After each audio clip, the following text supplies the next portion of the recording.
नमस्ते, सलाम, सत श्री अकाल, सबको राम राम। तो जी, आज का हमारा मुख्य विषय है जानकारी। और जानकारी भी हमारे अध्यात्म से रिलेटेड। संसार में तो हम हमेशा जानकारियां लेते रहते हैं। कभी नौकरी की जानकारी लेते हैं, कभी फॉर्म भरने हैं, कभी भाई ये करंट अफेयर जो चलती रहती है, तकरीबन ये सभी इंफॉर्मेशन है, सभी जानकारियां। और जानकारियों की कीमत सबसे ज़्यादा होती है। लेकिन आज हम आध्यात्मिक जानकारी, भाई अध्यात्म से भी हमें जानकारियां मिलती हैं। और वो कैसे मिलती हैं, आज हम उनके ऊपर चर्चाएं करेंगे। संसार जब हम भक्ति मार्ग पर चलते हैं, जो मेरे भाई इस राह में चले हुए हैं, मार्ग में चले हुए हैं सतगुरु की कृपा से, और सबको पता है जो इस साधन को करते हैं, हमारे शरीर में 7 चक्कर हैं। जब उनको हम अभ्यास के द्वारा प्रकाशित कर लेते हैं, उसको हम चक्रों को सिद्ध करना भी बोलते हैं, सुषुम्ना नाड़ी को जागृत करना भी बोलते हैं, कुंडलिनी शक्ति को जागरण भी बोल देते हैं।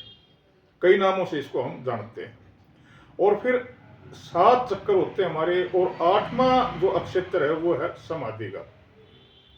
जब हम भजन बंदगी करते हैं, अभ्यास करते हैं, तो हमारा शरीर थक जाता है। जिस तरह एक पहलवान कसरत करता है, सेम उसी तरह इसमें भी काफी जोर लगता है और थकान हो जाती है। थकान होने के बाद हम लेट जाते हैं, और लेट के हम स्वाध्याय करते हैं। उस स्वाध्याय को जब हम करते हैं, तो उसको करते करते हम अपने ध्यान को एक जगह लगाए हुए होते हैं, तो हम जो है ना समाधि में चले जाते हैं। देसी हिसाब में बताएं तो जैसे हम कहते हैं ना, भाई 2 मिनट की झपकी आ गई, हमने नींद आ गई, तो इस तरह का हमारे साथ होता है। 2 मिनट, 4 मिनट, 5 मिनट, 3 मिनट, वो एक झपकी आती है, उसको हम समाधि बोलते हैं। और जब हम उस समाधि में जाते हैं ना, तो कुछ अनुभूतियां हमें होनी शुरू हो जाती हैं, कुछ अजीब हमारे को इंफॉर्मेशन मिलनी शुरू हो जाती है, और हमें उनको देख के ऐसा लगता है, कुछ आनंद भी हमें बहुत ज्यादा आने लग जाता है। यही इसकी पहचान है। और इससे रिलेटेड मैं आपको एक बार वो बताऊंगा, अगर कैसी कैसी जानकारियां हमने यहाँ से मिलती है। ये टोटली सत्य के ऊपर आधारित है, इसमें जरा सा भी हम वो नहीं कर सकते। मेरे ऑफिस के साथ में एक ऑफिस था प्राइवेट, जिसमें ये अपने पैन कार्ड, आधार कार्ड, इनकम टैक्स रिटर्न वगैरह जो हम भरते हैं, तो इनका उसमें कार्य होता है। तो मैं उनके पास गया, मेरा एक टीडीएस था कुछ पैसे का। तो मैंने टीडीएस के बारे में उनको बताया कि मेरा ऐसे ऐसे टीडीएस है, मैं पता लगाना चाहता हूँ ये कितना बनता है। तो उन्होंने मेरा पैन कार्ड मेरे से लिया, और उसमें कैलकुलेट करके अपने उसे साइड से जोड़कर उन्होंने बताया कि ये आपका जो है ना 50,000 कुछ का आपका टीडीएस बनता है। तो मैंने पूछा, भाई ये मेरे को कब मिल जाएगा? तो उन्होंने कहा लगभग 6 महीने लग जाएंगे इसमें। मैंने 6 महीने तक कोई इंतजार नहीं किया, 6 महीने पूरे हो गए, 7वां महीना भी निकल गया, और 8वां 9वां महीना शुरू हुआ। तो मैं उनके पास फोन वगैरह करता रहता, वो कहते मेरे को जी अभी आपका काम हुआ नहीं।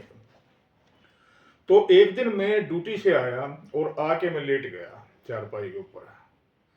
2-2:30 का टाइम होगा। तो चारपाई पर लेटते ही मुझे वो समाधि लग गई। और अचानक जैसे हमारे घर में पोस्टमैन आते हैं ना, एक आया, मेरे को बोले लो जी ये आपका चेक है, और आप इसको जो है ना वहां बैंक में जमा करवा देना, तीसरे दिन आपकी पेमेंट हो जाएगी। मैंने उसके बाद मेरी तुरंत वो जो है ना समाधि टूट गई, आंखें खुल गई मेरी। तो मैंने जो उनका वो सहायक था ना, उसके पास फोन किया, पता नहीं क्या नाम था मेरा, ये नाम याद नहीं उसका। उस टाइम पर तो मैंने उसको नाम लेकर ही पुकारा था, फोन किया जब। तो उसने मेरे को कहा कि जी आपका काम हो चुका है, अभी आपका चेक आया, आप ले जाओ। तो मैं उसी टाइम मैंने अपनी साइकिल उठाई, बस उसका 10 मिनट का ही रास्ता था आने जाने का। मैं अपनी साइकिल लेके गया, और मेरे को जाते ही चेक मिल गया, और मैंने आगे बैंक में जमा करवा दिया, और तीसरे दिन मेरी पेमेंट हो गई। तो इस तरह की भी हमें इंफॉर्मेशन, जानकारियां अध्यात्म से मिलती रहती हैं। और ये तो सच बताऊं मैं आपको, बहुत ही छोटी अनुभूति है, इससे ऊपर तो और भी बहुत कुछ है। आशीर्वाद संतों का, दया मालिक।